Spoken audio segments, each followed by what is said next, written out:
कुंडलिनी शक्ति योग तांत्रिक साधना प्रसंग। लेखक पंडित अरुण कुमार शर्मा।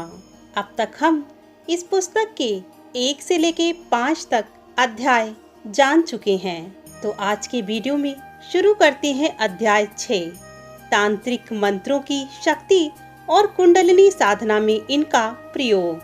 इस अध्याय में लेखक स्पष्ट करते हैं कि कुंडलिनी जागरण केवल ध्यान या प्राणायाम से नहीं होता, बल्कि बीज मंत्रों व तांत्रिक ऋचाओं के सही प्रयोग से ही कुंडलिनी देवी को आवाहन किया जा सकता है। मंत्रों की भूमिका। बीज मंत्र जैसे लम, वम, रम, यम, हम, ओम चक्रों के भीतर स्थित ऊर्जा केंद्रों को सक्रिय करते हैं।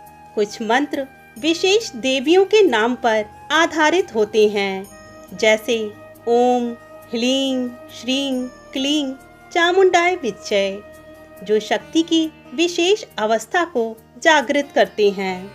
लेखक के अनुसार साधक को अपने गुरु द्वारा प्रदान किया गया गोपनीय मंत्र ही जपना चाहिए। किसी दूसरे मंत्र का प्रयोग करने से विपरीत परिणाम भी हो सकते हैं। वे कहते हैं कि मंत्र केवल उच्चारण नहीं, बल्कि ध्वनि ऊर्जा की वैज्ञानिक प्रणाली है। जब मंत्र का सही उच्चारण सही भाव व एकाग्रता से होता है, तो वह हमारे चित्त को तरंगित करता है, नाड़ी संस्थान में कंपन उत्पन्न करता है और कुंडलिनी ऊर्जा को ऊपर की ओर गति प्रदान करता है। यहाँ पर लेखक अपने स्वयं के अनुभव साझा कर रहे हैं। वे बताते हैं कि जब उन्होंने गुप्त बीज मंत्र का गहन जप प्रारंभ किया, तो कुछ ही सप्ताह में उन्हें भीतर से दिव्य ध्वनियां सुनाई देने लगीं। कभी उन्हें हृदय क्षेत्र में, कभी कंठ में और कभी सिर के भीतर कंपन महसूस होता। और एक रात उन्होंने देखा कि एक दीप्तिमान देवी उनके सामने प्रकट हो रही हैं, जो उनकी अपनी ही कुंडलिनी थी। अध्याय 7, तांत्रिक साधना के समय होने वाले अद्भुत अनुभव। यह अध्याय साधक के उस आंतरिक संसार को खोलता है जिसे सामान्य बुद्धि से समझना कठिन है। लेखक बताते हैं कि जब साधना गहराती है, तो साधक कई विचित्र अनुभवों से गुजरता है, जो किसी दूसरे को बताना लगभग असंभव होता है।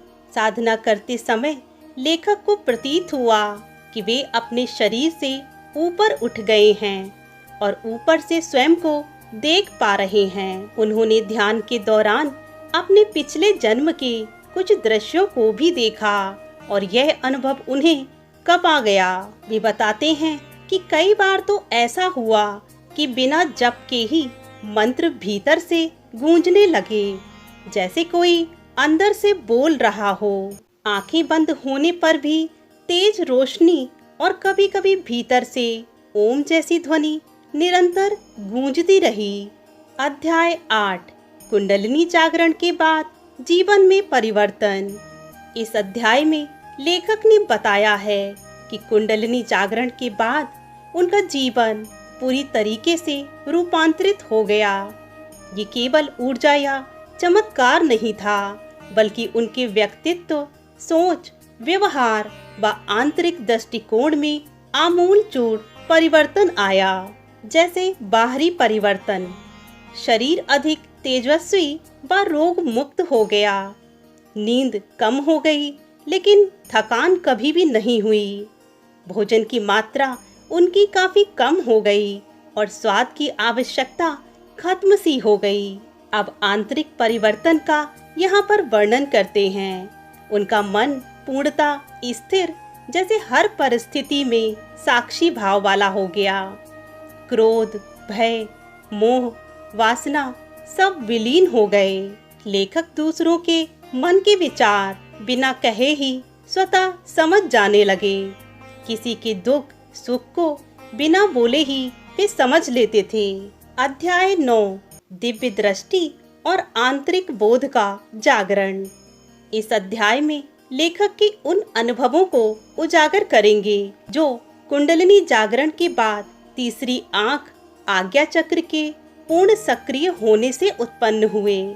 लेखक बताते हैं कि साधना के एक विशिष्ट काल में उन्हें लगा कि भूमध्य यानी भवों के बीच जैसे एक अदृश्य आंख खुल रही हो और उसी क्षण उनके भीतर स्मृतियों की नदी बहने लगी।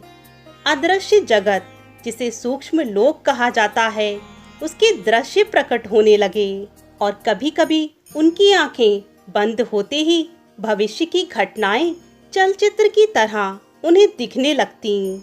उन्हें यह भी आभास हो जाता कि कौन व्यक्ति सत्य बोल रहा है और कौन झूठ उन्हें सहज ही ज्ञात होने लगा। किसी की बीमारी, मानसिक पीड़ा, मनोवृत्ति भी स्पर्श या ध्यान से समझ में आने लगी। दूर बैठे व्यक्ति का स्वरूप ध्यान में उभर आने लगा। लेखक कहते हैं, जैसे मेरा चित्त और ब्रह्मांड के विचारों की लहरों में कोई पर्दा ही नहीं रहा। वे कहते हैं कि यह सिद्धि नहीं, एक जिम्मेदारी थी, क्योंकि इसका दुरुपयोग करने से कुंडलिनी पुनः सुप्त हो सकती है। अध्याय 10 तांत्रिक साधना की पूर्णता और चमत्कारिक सिद्धियां।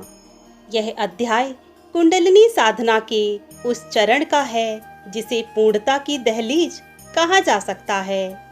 जब साधक की सुषुम्ना नाड़ी में ऊर्जा सदा प्रवाहित रहने लगती है तो तंत्र की कई सिद्धियां स्वतः ही उसे प्राप्त हो जाती हैं। यहाँ पर लेखक अपने स्वयं के अनुभव की गई सिद्धियों का वर्णन कर रहे हैं। वे कहते हैं कि उन्होंने जो जो कहा वह घटित होने लगा।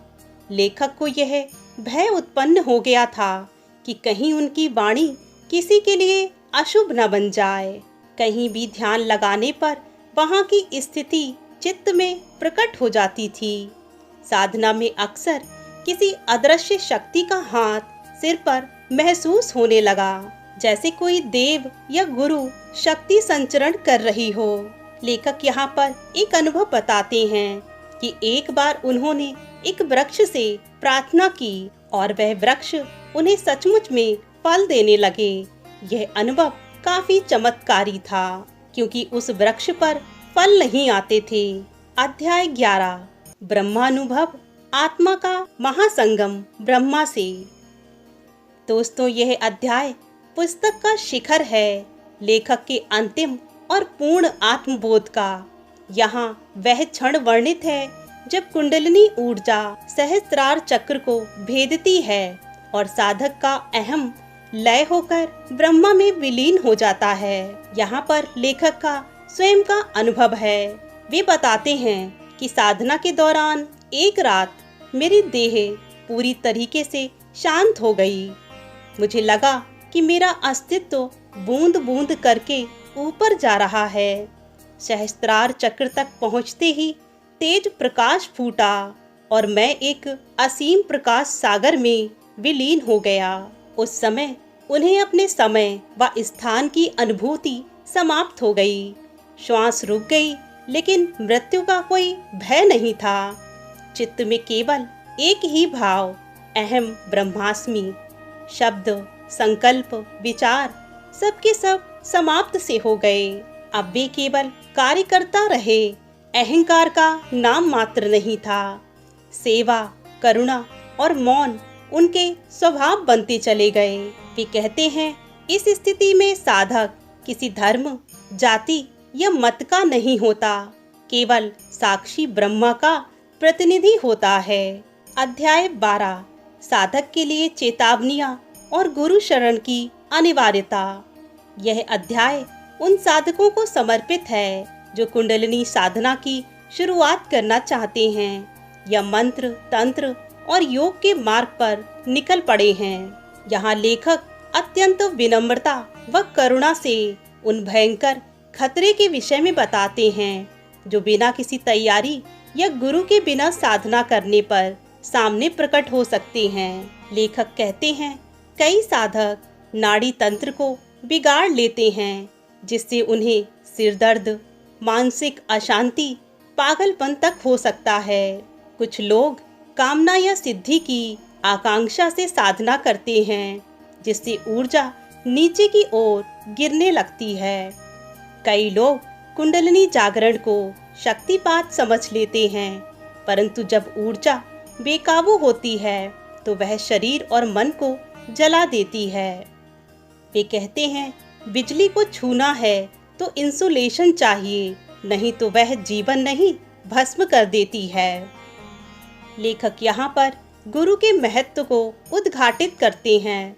वे कहते हैं, गुरु ही कुंडलिनी के रक्षक हैं।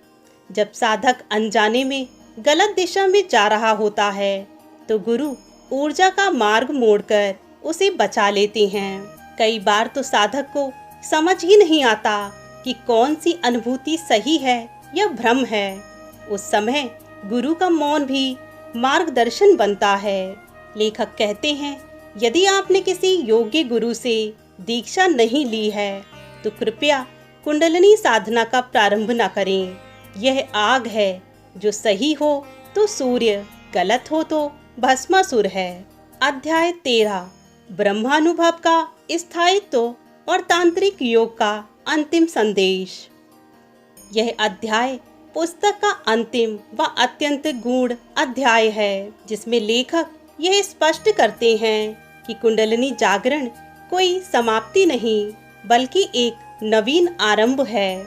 सहस्त्रार में प्रवेश करना एक क्षण का अनुभव नहीं है, उसे स्थिर बनाना ही योग का अंतिम साध्य है।